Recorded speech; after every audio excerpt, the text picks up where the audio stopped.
think we've ever seen this kind of unity in NATO in decades. And it's a good thing for Ukraine.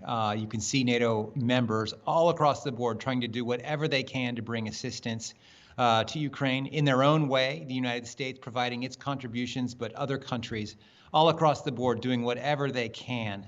And I think you're going to continue seeing that until this stops. The United States made some announcements today, more humanitarian assistance. That's very, very important.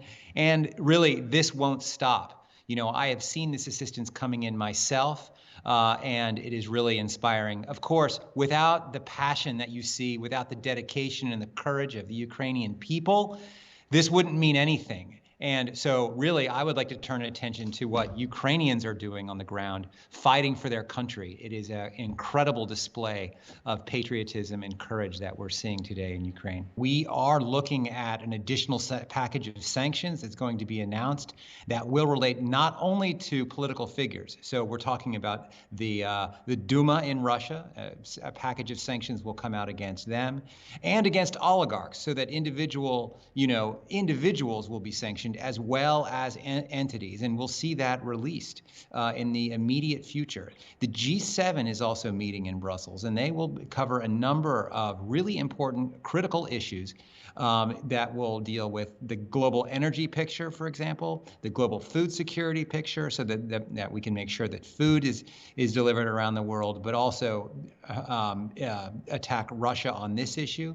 And then, I think what we're going to see in Poland is, the president checking in with the Polish government and making sure that we're on the same page, that we have some of the same ideas about how to not only back Poland, but also get assistance into Ukraine, security assistance and humanitarian assistance, which I think we all agree really needs to be increased.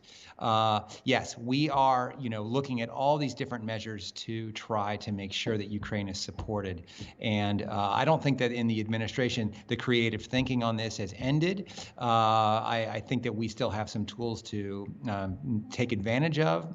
And I think we all can look forward to seeing more of those tools being used in the near future. Russia often accuses you of doing something that exactly it is doing itself. So, we know that for years Russia had illegal chemical and biological laboratories itself. That is what those biological laboratories in the United States were doing. They were trying to dismantle and trying to address the threat that came from these post-Soviet laboratories that existed throughout the Soviet Union, and they were done in partnership with the Ukrainian government. There was nothing secret about these. On the U.S. Embassy website, you can read all about them. They were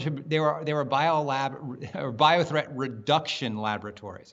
And the fact that they're trying to twist this and turn it into something that it is not is, it's patently normal for Russia to try to do that. That's part of its disinformation machine. The larger threat about Russian use of chemical weapons or some other kind of weapons of mass destruction is deeply concerning. And, we are hyper aware of that threat, and we are watching, and we will, any kind of use of those weapons, of course, would be deeply, deeply concerning. As you know, we have already declared that we think Russia has committed war crimes. Our assessment is that those have taken place. You may have seen that announcement yesterday. We are going to hold Russia accountable for those crimes.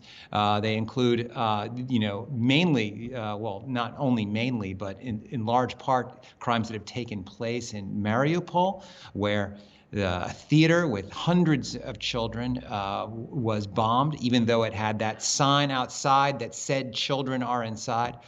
The attack on a school or an art school where there are other hundreds of people sheltering. Just the treatment of Mariupol in general is unconscionable, and we are committed to holding Russia accountable for those crimes.